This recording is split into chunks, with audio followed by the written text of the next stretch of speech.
Lo básico. Lo básico, pues ¿para qué? Para ser uno.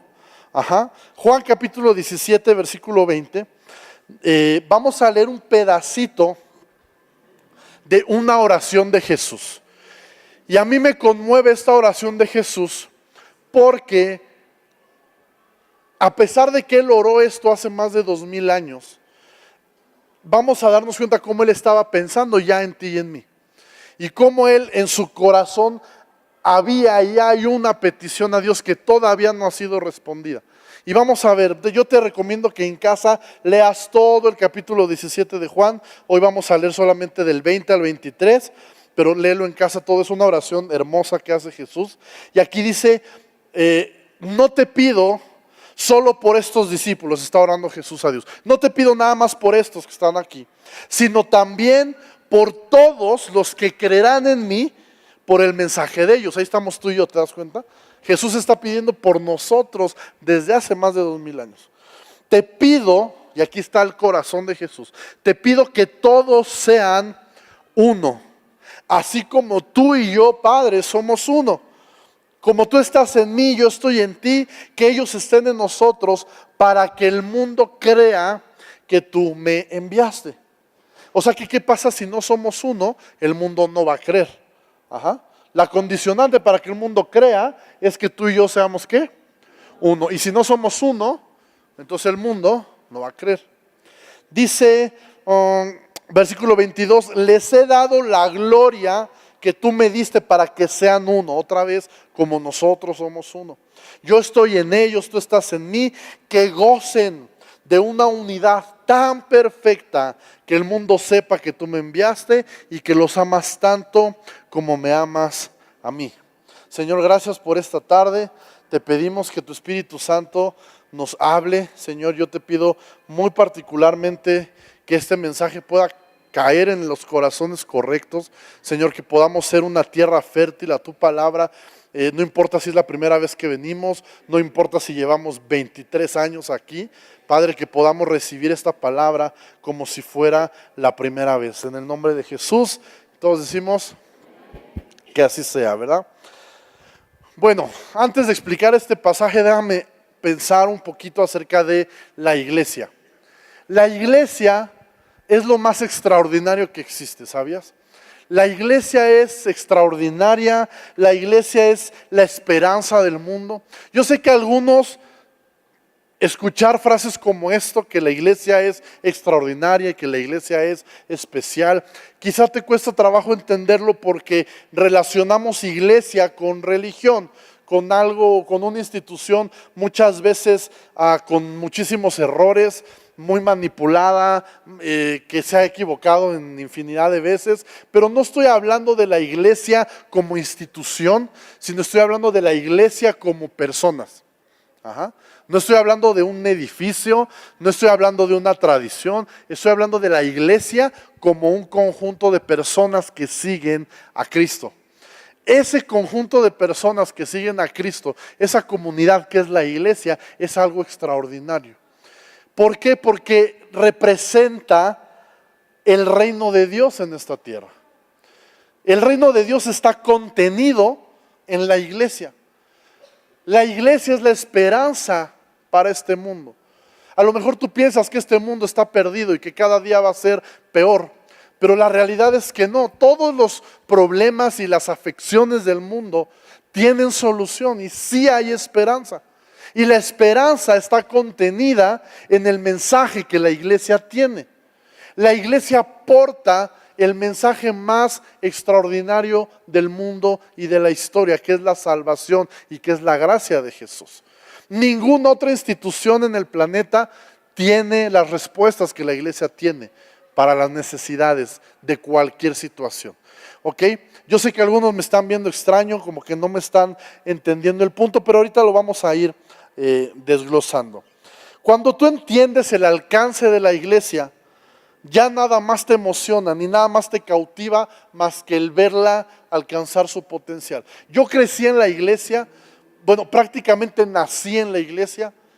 Desde que tengo memoria he estado en alguna congregación, he estado en reuniones, Desde pequeño aprendí las historias de la Biblia, los versículos, a Jesús, el plan de salvación. Le entregué mi vida a Jesús cuando tenía como 8 años, en una decisión consciente de lo que estaba haciendo. Y sin embargo, a pesar de todos estos 31 años que llevo prácticamente de conocer la iglesia, déjame decirte que apenas hace 7 años fue que yo entendí el potencial de la iglesia. Fue hace 7 años que yo entendí realmente de qué se trataba la iglesia. Entendí que no se trataba nomás de ir el domingo y pasarla bonito y cantar canciones padres y escuchar a un predicador que me anime y me inspire, sino que entendí el alcance real de lo que la iglesia puede lograr. Y desde entonces me enamoré de la iglesia y desde entonces cada día que me levanto sueño con ver a la iglesia en México y en el mundo alcanzar su potencial y alcanzar su llamado. Ahora, ¿por qué te estoy diciendo todo esto? Porque la iglesia, según lo que la Biblia enseña, la iglesia es Jesús. Dice que Jesús es la cabeza del cuerpo y que el cuerpo, que es la iglesia es el cuerpo de Jesús, ¿sí? ¿Sí lo hemos leído? Entonces, yo no puedo separar la cabeza del cuerpo, ¿verdad? O sea, por ejemplo, mi cabeza y esto de abajo, pues sigo siendo yo, sigue siendo mío. Es mi cuerpo, son mis manos, son mis pies, ¿verdad? No puedo decir, no, mi cabeza y estos son unos arrimados ahí que yo no sé qué hacer. No, todo soy yo, mi cuerpo también soy yo. ¿Verdad? Entonces, si estamos diciendo que Jesús es la cabeza y que la iglesia es el cuerpo, entonces la iglesia es Jesús. ¿Estamos de acuerdo? Ahora, yo veo a Jesús en la Biblia que era deseable. ¿A qué me refiero con deseable? Yo veo que Jesús, la gente quería estar con él. Desde la prostituta hasta el anciano, desde el joven rico hasta el borracho, todos querían estar.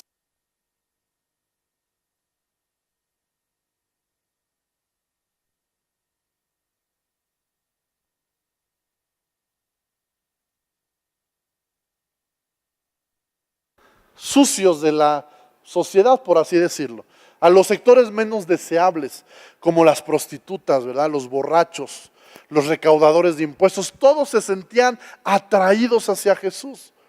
Y no solo eso, sino los niños. La Biblia dice que los niños se amontonaban para que Jesús los abrazara, los cargara. ¿Cómo debería ser el carácter de Jesús para que un niño quisiera que lo cargue? Yo me subo a los salones de niños y se echan a correr. Dicen, ya llegó Shrek, nos va a comer, vámonos. Corren, vean, les doy miedo a los niños. Los míos porque son mis hijos, yo creo, pero de ahí en fuera les doy miedo a los niños. Mi caso, estoy feo, lo que sea, pero, o sea, ¿cómo debía ser Jesús? Imagínate la sonrisa de Jesús, su carácter, su forma de ser, para que los niños se amontonaran para estar con él. ¿Sí me siguen? Debió ser una persona y es una persona fascinante. Por eso dice la Biblia que si nosotros levantamos a Jesús, Él atraería hacia Él mismo a las personas. Porque Jesús es atractivo, es lo más atractivo que existe. Ahora yo me pregunto, si la iglesia es Jesús y Jesús es deseable, ¿por qué la gente no quiere nada que ver con nosotros? ¿Por qué si se supone que la iglesia nos quedamos en lugar de Él?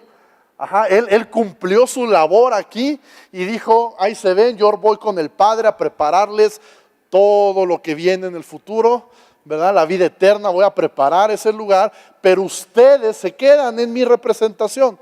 La iglesia es la representación de Jesús en la tierra. Entonces, si cuando Jesús estaba aquí, todos querían estar con Él, ¿por qué ahora nadie quiere estar con la iglesia?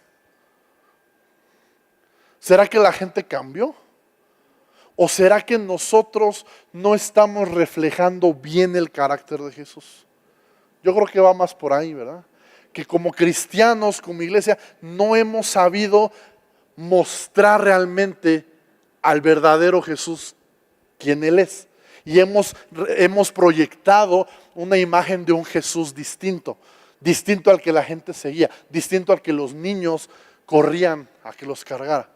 Y yo creo que es tiempo, hermanos, de en la iglesia, y hablo nosotros localmente, asumir la responsabilidad de esto. Yo sé que no es nuestra culpa. Yo sé que esto es culpa de años y años de malas decisiones a través de la historia en la iglesia. Yo sé que esto no es culpa de esta generación nomás, pero sí creo que está en nuestras manos el comenzar un cambio, al menos en lo local, al menos entre nosotros.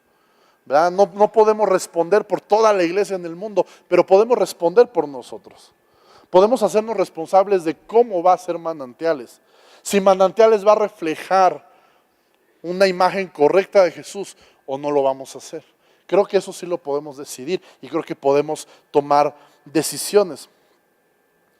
Jesús está orando y le dice: Padre, mi corazón, la petición que hay en mi corazón es que sean uno. ¿Qué cosas le pedimos nosotros a Dios? Una casa nueva, un coche, un mejor trabajo, más dinero, ¿verdad? Ropa, salud. O sea, le pedimos cualquier cantidad de cosas. Mira lo que Jesús le pide. O sea, Jesús le pudo haber pedido ahí cualquier cosa. ¿Y qué es lo que le pide? Que tú y yo seamos, ¿qué? Uno. ¿Por qué? Porque la condicionante para que reflejemos una representación real de Jesús correcta es que seamos uno. Por eso el mundo no cree. Porque el mundo ve a la iglesia y no ve o no se siente atraída a lo que Jesús es. Porque estamos proyectando un Jesús deforme. Estamos proyectando un Jesús así, ¿verdad? Chueco y feo. Y dice: ay, no, gracias. Ven a nuestras reuniones. No, está muy feo ese Jesús, ¿verdad? Como que no me cuadra, ¿no? Entonces depende de que seamos uno para que la gente crea.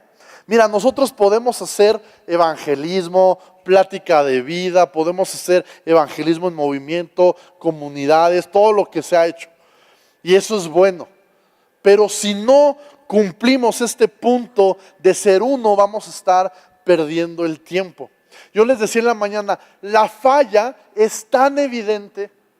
O sea, si nos ponemos a pensar, ¿por qué la iglesia no está alcanzando a la gente como deberíamos de estarlo haciendo? O sea, así de que las multitudes seguían a Jesús. Yo no veo multitudes siguiéndonos. Llegan 3, 4 cada domingo. Eso no son multitudes. ¿Alguien me sigue? Deberíamos de estar, o sea, este lugar debería de ser insuficiente 6 reuniones en domingo, mínimo, para igualar la atracción que Jesús tiene. Ajá. Entonces, si no estamos logrando eso, ¿estás de acuerdo que hay un problema? Ahora, ¿cuál es el problema? Para mí es muy evidente y lo estamos leyendo. ¿Cuál es el problema? Que no somos uno. Ahora, si el problema es tan evidente, ¿por qué a veces nos hacemos tan de la vista gorda? ¿No? O sea, yo le decía en la mañana, es como tener en la sala un elefante y nadie dice nada. O sea, imagínate que te invito a mi casa y llegas y en la sala hay un elefante, pero nadie habla de él. Todos lo ignoramos, ¿verdad? No existe, ¿no? ¿Cómo no? Ahí está. Hay que hablar del elefante. Lo que pasa es que la falta es tan evidente, pero nos hacemos de la vista gorda. La solución es tan sencilla, pero el problema es que somos muy orgullosos. ¿Por qué? Porque sentarnos a hablar del elefante es sentarnos a confrontarnos uno por uno. ¿Cómo estoy yo en mi aportación de que seamos uno? ¿Qué estoy haciendo bien y qué estoy haciendo mal? Y la mayoría, mi hermano, en ese análisis nos agarran con los dedos en la puerta. Nos agarran fallando. Y mira que yo me estoy metiendo en el costal también. Nos agarran fallando. Entonces, si la solución es tan simple, ¿por qué no tomar decisiones y hacer algo? Si la condición es la unidad, ¿por qué no perseguir como si fuera nuestra salvación la unidad? O sea, si la solución para que Nicolás Romero cambie es que seamos uno, ¿por qué no estamos persiguiendo eso como locos? ¿Sí me explico? Alguien necesito que me ayude a predicar. Estoy cansado, toqué batería 2 reuniones, prediqué la pasada, necesito que me ayude. Responda, diga sí, no, algo, emociones. lo que sea, ¿vale? ¿Por qué no estamos persiguiendo la solución si sabemos cuál es? ¿Por qué no estamos tomando decisiones en pro de eso? ¿Por qué seguimos atascados en cosas tan triviales? ¿Sabes? Está el elefante en la mesa, está el elefante en la sala y nosotros estamos discutiendo cosas tan irrelevantes. ¿Por qué se pintó el pelo? ¿Por qué usó pantalón? ¿Por qué se hizo un tatuaje? ¿Por qué se puso aretes? ¿Por qué no se los puso? ¿Me explico? Vamos a hablar de lo que importa, del elefante en la sala, ¿no? Y todo lo demás después lo arreglamos. Pero si la condicionante es que seamos uno, pues creo que vale la pena que invirtamos tiempo en eso. ¿Alguien me sigue? ¿Qué es lo contrario de la unidad? División, pleitos, murmuración. Eso aleja a las personas. Y es obvio, ¿por qué? Porque de eso vienen. Las personas llegan a la iglesia huyendo de eso. En el trabajo, los quiere el jefe promover, pero todo el mundo les mete el pie, les echa murmuración, inventa cosas para fregarles el camino, ¿verdad? Y luego llegan a la iglesia y se dan cuenta que es lo mismo. Se dan cuenta que aquel hermano por ganarse aquel servicio anda hablando mal de aquel. Lo mismo que de lo que viene, ¿me explico? Y no estamos reflejando un Jesús correcto, un Jesús genuino. Entonces necesitamos tener, ahora, ¿cómo? Yo sé que quizá a estas alturas algunos en este lugar dicen, bueno, ok, el elefante ahí está. Ya, vamos a hablar del elefante. ¿Cómo le hacemos? ¿Cómo podemos ser uno? Somos tantos, tan diferentes. Mira, voltea a ver al que tienes a un lado. Y si de preferencia que no sea tu familiar, que no vengas con él. Ve al extraño que tienes al lado o atrás. O sea, somos distintos. Y no solo físicamente. O sea, si físicamente no hay dos iguales aquí. Además, sí hay gemelos por ahí, y gemelas, pero ni las gemelas son iguales. Es impresionante. Yo me acuerdo que hay varios pares de gemelas aquí en la iglesia, y la primera vez que yo las conocí era así de, pues se ven iguales, ¿no? Y ya es increíble cómo con los años de tratarlas, son tan diferentes. O sea, ya las ves y no hay manera de que las confundas, ¿verdad? Porque ni los gemelos son iguales. Ahora imagínate por afuera, ahora imagínate en pensamiento, en decisiones, en gustos. O sea, aquí vemos 500 mundos diferentes, ¿me explico? ¿Cómo lograr la unidad entre tanta diversidad? ¿Ok? Lo primero es entender que Jesús nos pidió unidad, no uniformidad. ¿Ok? Esto ya lo habíamos mencionado algún domingo pasado. ¿Qué es unidad? Más bien, ¿qué es uniformidad? Uniformidad es que todos pensemos igual. Y que todos nos vistamos igual, y que todos opinemos lo mismo, y que si yo digo cuál es tu color favorito, todos digamos azul. Eso es uniformidad. ¿Crees que la uniformidad es alcanzable? No, porque a ver, ¿a quién le gusta el azul, su color favorito? ¿Y a quién le gusta su color favorito, el rojo? Ya ahí ya valió, ¿te das cuenta? O sea, la uniformidad ahí ya fue. No es posible. No vamos a convencer a los de rojo a que se hagan azules. ¿Por qué? Porque sabrá Dios qué tantas cosas han pasado en su vida que llegaron a la conclusión de que el rojo es su favorito. Y no vamos a cambiar eso. Si dijéramos, a ver, ¿cuál es nuestra verdura favorita? Y dijéramos la cebolla, yo digo zafísimo. Super mega zafo.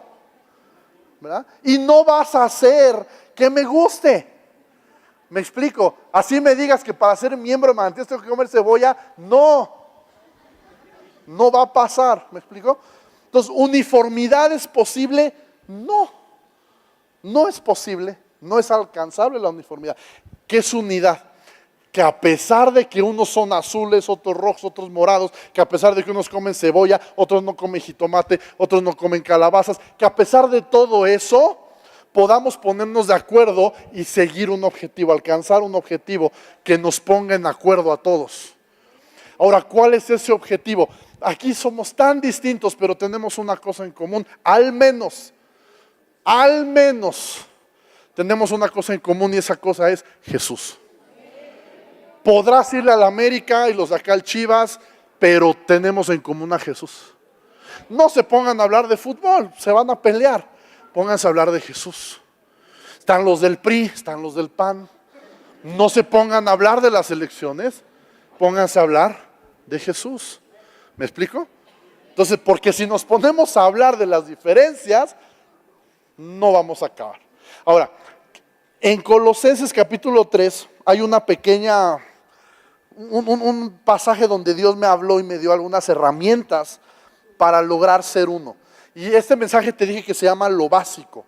Estas tres cosas que vamos a ver hoy es el kit básico para la unidad, haz de cuenta, ¿no? Colosenses capítulo 3, versículo 12, dice: Dios, vístanse pues como escogidos de Dios, santos y amados. Si te está diciendo que te vistas como escogido de Dios, es porque tú eres un escogido de Dios. ¿Estamos bien? Y eso es lo que yo te decía. Podremos tener 100 y 1000 diferencias, pero nos une eso, que tanto tú como yo somos escogidos de Dios. ¿Por qué? Porque estamos aquí.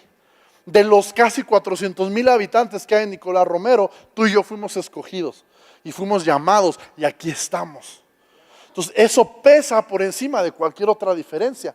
Déjame contarte, hace en el Mundial del 2010 de Sudáfrica, hace 7 años, estábamos en la ciudad de Monterrey con unos amigos. Y el domingo que jugó México-Argentina, ¿alguien se acuerda de ese partido? Que como siempre teníamos la esperanza de pasar a cuartos de final. Se veía real, se veía posible. México venía jugando bien, Argentina venía jugando medio mal. Entonces se veía así, teníamos esperanza de pasar. Entonces estábamos en Monterrey y dijimos, bueno, no nos podemos ir de Monterrey sin comer cabrito. ¿Alguien sabe de lo que estoy hablando? Amén. Entonces dijimos, vamos a comer cabrito y sirve que vemos el partido, ¿no? Va a estar bueno, o sea, qué mejor forma de ver el partido que comiéndote un cabrito en Monterrey, ¿no? Entonces estábamos ahí y ya entramos al restaurante, había un montón de gente, estaba lleno el lugar, ya nos dieron una mesa y estaba lleno de desconocidos, regios todos. Nosotros éramos los únicos chilangos ahí, ¿verdad? No conocíamos a nadie, nos sentamos, pedimos de comer, estaban ahí la pretransmisión, total, empieza el partido. Y empiezan los primeros balonazos cerca de la portería. ¡Oh! ¿No? Todo el restaurante. ¡Ah! Y todo el ¡chi! ¿Ah? Y de repente, no sé, me acuerdo que al Chicharito lo aventó. Creo que le hicieron una falta a alguien. Y entonces se para uno de al lado. No, qué árbitro, que no sé qué. Y voltea conmigo, ¿verdad que sí? Sí, no se pasa, no se vale, ¿verdad? Yo no sé ni quién era, pero ya estábamos de acuerdo en que el árbitro estaba vendido. Y luego el Chicharito agarra y ya de caliente empuja a uno y le hace una falta, ¿no? Y le marcan. Entonces, no, estuvo bien, árbitro vendido. Entonces, no sé qué, cayó un gol. No hubiera visto ustedes eso. Ya nos andábamos dando besos, nos estábamos abrazando, chocando las panzas unos con otros, ¿verdad? No nos conocíamos. Pero por 90 minutos no importó nada más que el hecho de que éramos mexicanos viendo un partido de México.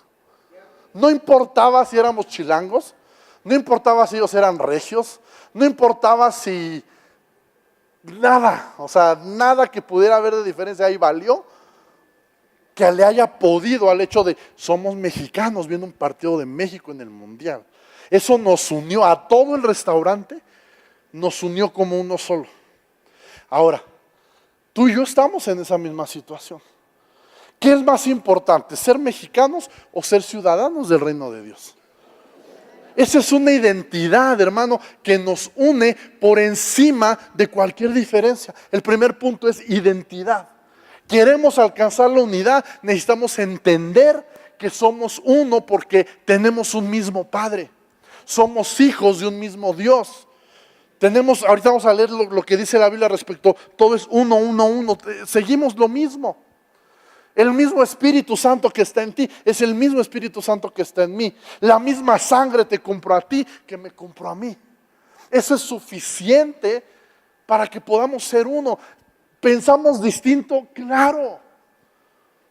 Pensamos muy diferente, tenemos opiniones contrarias a veces, pero ¿qué pesa más? ¿Nuestras opiniones contrarias o que somos hijos del mismo Padre? Aquí es una decisión que tú vas a tomar. ¿qué va a pesar más? ¿Qué vas a dejar que tenga más peso en tu vida? ¿Una diferencia? ¿Una opinión contraria? ¿Un insulto? ¿Un pleito? ¿Va a pesar más eso que el hecho de que creemos en Jesús? Es una decisión que cada quien toma y desde ahí se va tejiendo la unidad. No podemos lograr unidad si no entendemos que por encima de cualquier diferencia tenemos que poner lo que nos une, Jesús. Hace ratito en la mañana les hice un ejercicio, a ti no te lo voy a poner, pero les pedí que cerraran los ojos. Y le pedí al Espíritu Santo que pusiera en la mente de la gente aquella persona a la que no tragaban. Rápido, todos sonrieron, todos tenían a alguien en la mente. Y yo les pregunté, ¿qué te separa de esa persona? ¿Qué te divide? Y ya pueden ser 1000 cosas. Una diferencia de opinión, un pleito, nos divide en 1000 cosas. Él le va a las Chivas, yo le voy a la América. O sea, no se va a conciliar eso jamás. Y yo les dije después, ¿qué te une con esa persona? Y puede que lo único que te una es Jesús. ¿Me explico? Puede ser que sean tan distintos que lo único que hay en común es que creen en Jesús. Pero eso es suficiente. No, o sea, estamos hablando de Jesús. Lo más grande lo tienen en común. Todo lo demás es irrelevante. Déjame ponértelo en contexto. Ahorita para lo de las firmas decía la vida. Hubo organizaciones de iglesias que tienen miles de iglesias en todo el país que dijeron, nosotros no le entramos hacia la vida. ¿Y sabes cuáles fueron las razones?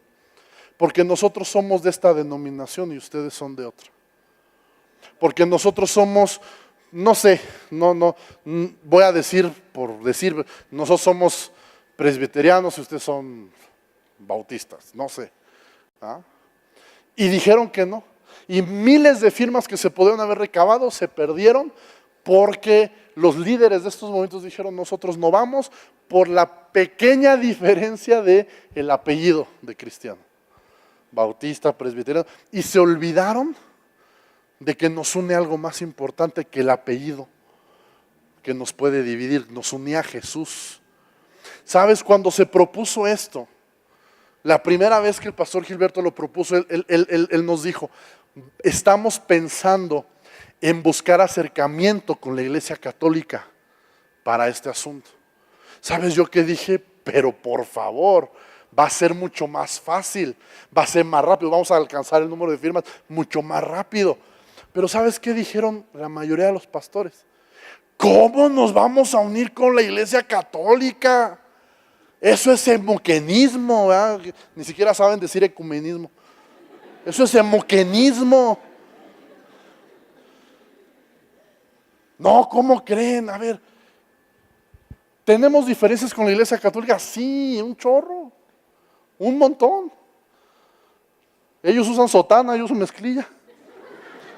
Jamás me pondré una sotana. Si no me puse traje, me voy a poner sotana. Tenemos un chorro de diferencias. Pero ¿sabes qué nos une? Jesús, el mismo Jesús que tú y yo creemos, es el mismo Jesús que ellos creen. No podía ser eso suficiente para unirnos en una causa tan digna como es sí a la vida. ¿Te das cuenta de lo que voy? Sí, diferencias va a haber muchas entre nosotros, entre equipos de servidores, entre líderes de conexión, entre anfitriones, entre porteros, entre los de la alabanza, entre el staff de aquí, siempre va a haber diferencias. La unidad es elevarnos sobre esas diferencias y buscar lo que nos une. Buscar lo que nos une. Y si lo único que nos une es Jesús, nos une lo más importante que pueda haber en este universo. Entonces, número 1, entender la identidad. Somos uno, somos hijos de un mismo Padre. Mira lo que dice Efesios 4, versículo 4.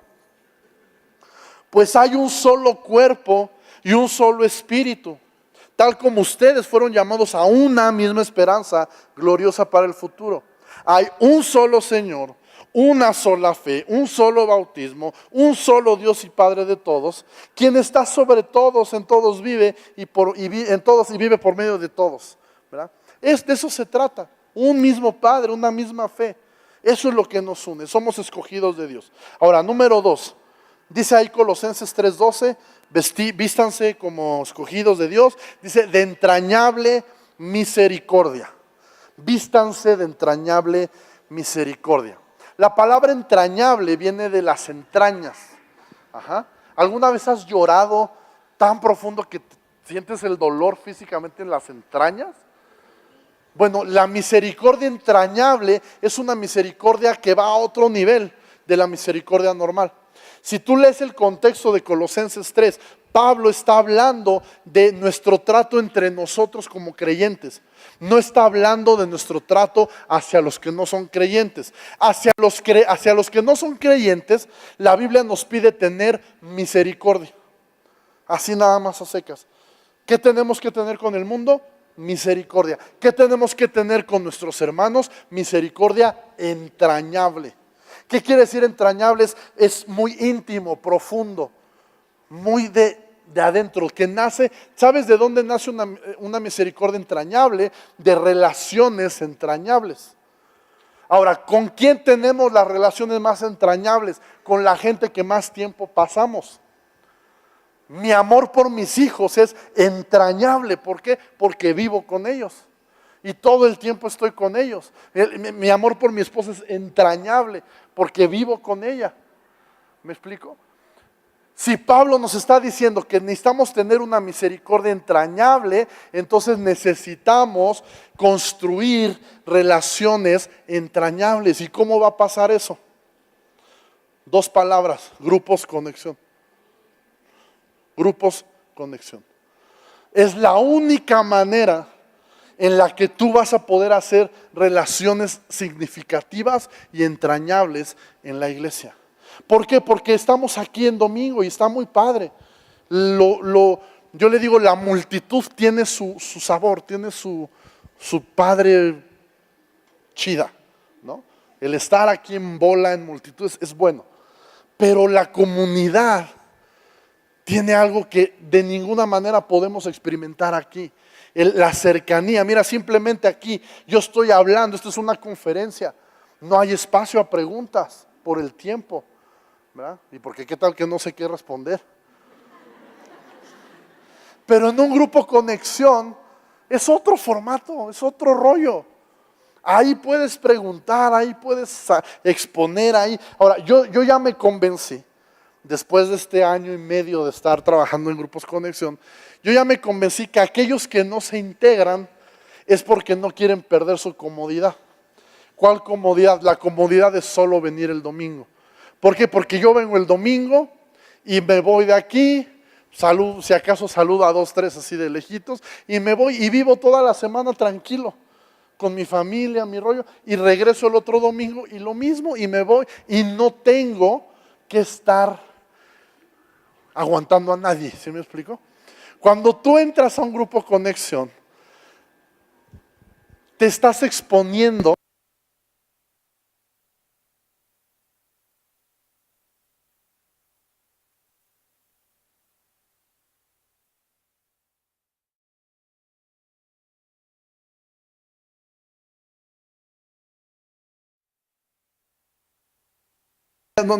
quizá no va a ser una buena publicidad para conexión, pero cuando tú entras a un grupo conexión, te vas a encontrar con seres humanos.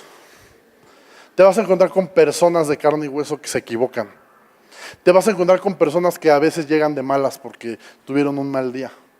Te vas a encontrar con personas que están enfrentando su proceso en la vida cristiana y van en un punto distinto al tuyo. Y te vas a encontrar con que te vas a exponer a que te lastimen. Te vas a exponer a que te traicionen quizá. Te vas a exponer a que no todos estén de acuerdo, ¿verdad? Te vas a exponer a muchas cosas negativas. ¿Por qué? Porque los grupos conexión están hechos de personas. Y las personas estamos re locos y re locas, ¿verdad? Pero, sí o no, pasa lo mismo en una familia. En una familia, ¿a poco no hay traiciones también? ¿A poco no nos lastimamos? ¿A poco no nos...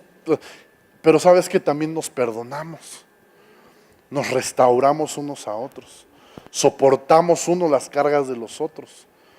Por eso Dios nos dice, tienen que ser de entrañable misericordia. ¿Por qué? Porque entre más cerca estás, más te va a doler la traición. La gente que más amamos es a la gente a la que más lastimamos. ¿Sí o no?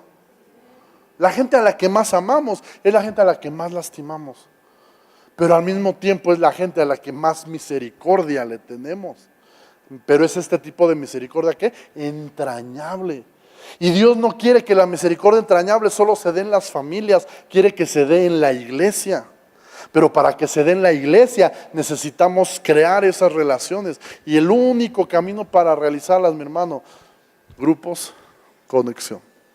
Aquí en general está en chino que tú te relaciones con alguien. Si lo logras, qué buena onda. Pero es muy difícil. Aquí terminamos y cada quien corre para su casa.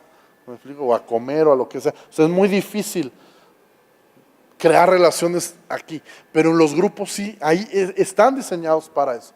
Entonces yo te invito, si quieres dar ese paso hacia la unidad, si quieres hablar del elefante en la sala, si quieres dejarte de hacer de la vista gorda del problema, número 1 dijimos identidad, ¿verdad? Poner de lado todo lo secundario y buscar lo que nos une, que es Jesús. Número 2, crear relaciones entrañables.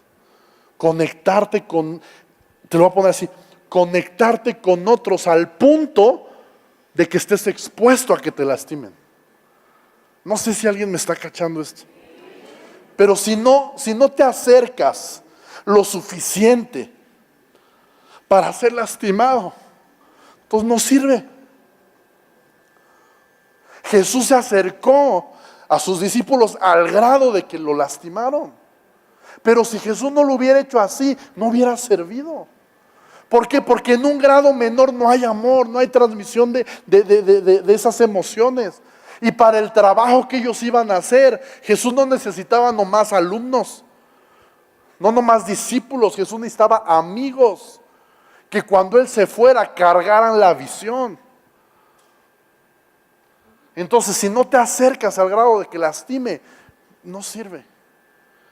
Ahora, yo sé que a nadie nos gusta que nos lastimen, pero insisto, el relacionarte con seres humanos te va a lastimar en algún momento.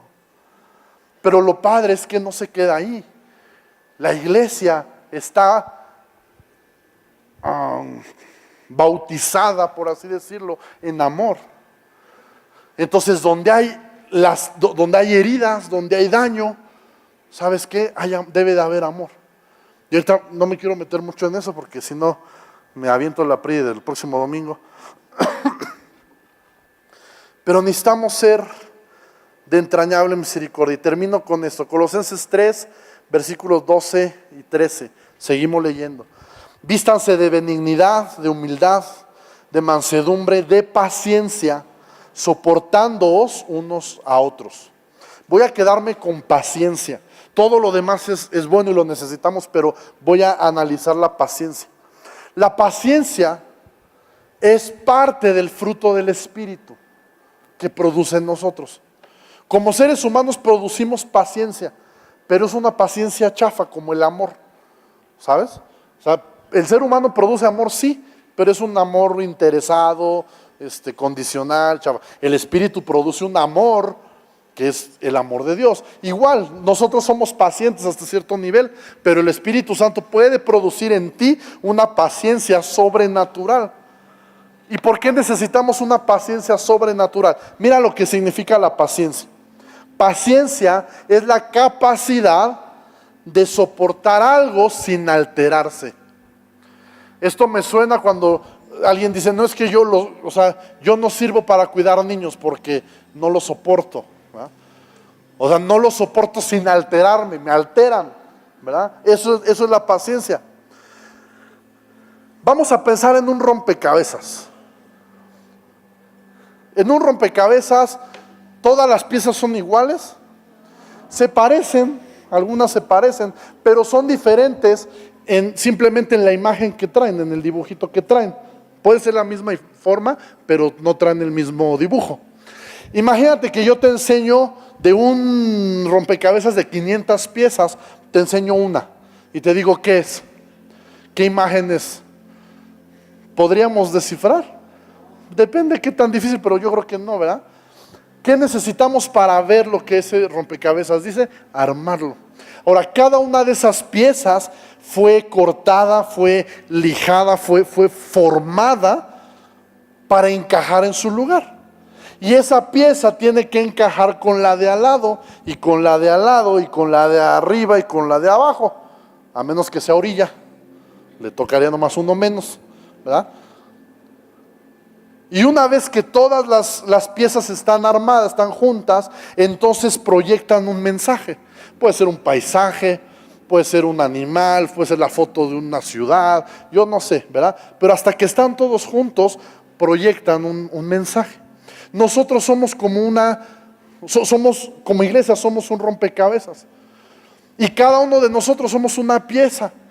Y nosotros estamos en un proceso de ser formados para tener la forma que requerimos para embonar en el rompecabezas, no sé cómo sea, ¿verdad? Y entonces Dios trabaja contigo. Y Dios de repente tienes aquí una rebaba que no encaja, ¿verdad? Entonces Dios tiene que lijar ahí. Y a veces eso duele, ¿verdad? Y son procesos que Dios nos forma y nos perfecciona para embonar donde tenemos que ir. Entonces a lo mejor yo ya ahí la llevo, ya tengo una forma más o menos lo que Dios quiere, pero el de al lado no. Entonces yo intento embonar con él, pero su rebaba ya me raspó. La rebaba esa que no se ha dejado rebajar, ya me raspó. Entonces no, yo no quiero estar con él, ¿verdad? Yo mejor me voy con este de acá, no, pero tu lugar resulta que es con él. Porque si tú te cambias para acá, el mensaje va a estar chueco. Ya no va a ser lo que se supone que era. Entonces tienes que estar aquí. Y ahí es donde entra la parte de la paciencia y del soportarnos unos a otros. Dime, para armar un rompecabezas, ¿qué necesitas? Paciencia. Por eso somos un rompecabezas. Ahora yo creo, abordamos la paciencia desde nuestra perspectiva, pero imagínate Dios viéndonos ahí peleándonos por... ¡Qué paciencia! Pero también nosotros necesitamos paciencia para soportarnos. Ahora, muchas veces el soportarnos lo entendemos mal. Ven, mister. Muchas veces el soportarlo lo entendemos mal. Lo tomamos como, ay, no lo soporto. O sea, la palabra soportar la tomamos como no lo soporto, pero la palabra soportar viene de soporte, de soportar el peso de algo. Quiere decir que aquí Uziel es la pieza que está a mi lado. Nos tocó así. A lo mejor yo ya estoy medio formado ya, pero él, ¿qué crees? Que la pata esta está chueca, está mala. No te sirve tu pata, mis. Entonces, abrázame acá con esta. Entonces lo que yo hago es soportarlo. Ajá. No es, ay, lo tengo que soportar porque, ay, qué genio tiene. No, lo soporto en su debilidad. Yo soy paciente y lo soporto.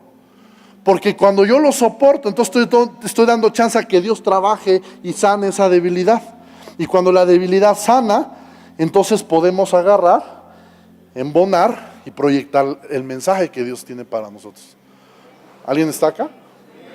Entonces deja de pensar en soportar en un sentido negativo. Porque siempre lo pensamos así. No te soporto. No, sí te soporto, vente para acá.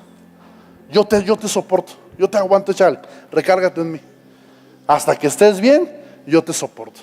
¿Por qué? Porque Dios me ha equipado de paciencia para soportarte. ¿Alguien está acá? Y con esto termino. Las ofensas son opcionales. Un cristiano no tiene pretextos para estar ofendido. Las ofensas son opcionales. ¿Qué quiere decir eso? Él podrá venir y decirme lo que se le dé la gana. Podrá decirme que mi mamá no sé qué, y podrá decirme que yo no sé qué, y lo que él quiera. Pero está en mí el decidir si me ofendo o no me ofendo. ¿Alguien está acá? Yo decido si me ofende o no me ofende. ¿Sabes? Muchos estamos peleados y estamos aferrados en el área del tener que perdonar.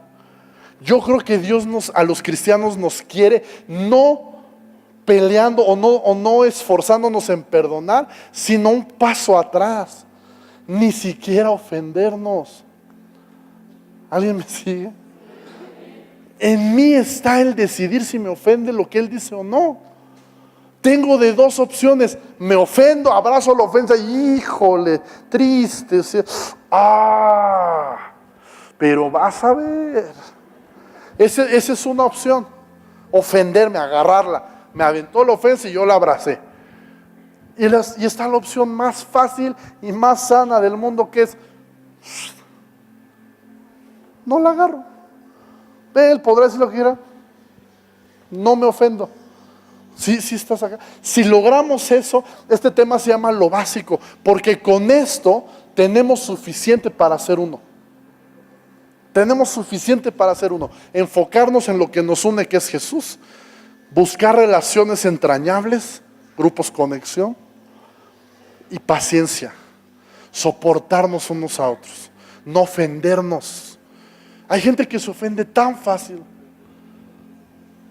No, o sea, por algún error te distrajiste y no lo saludaste y ya se ofendió.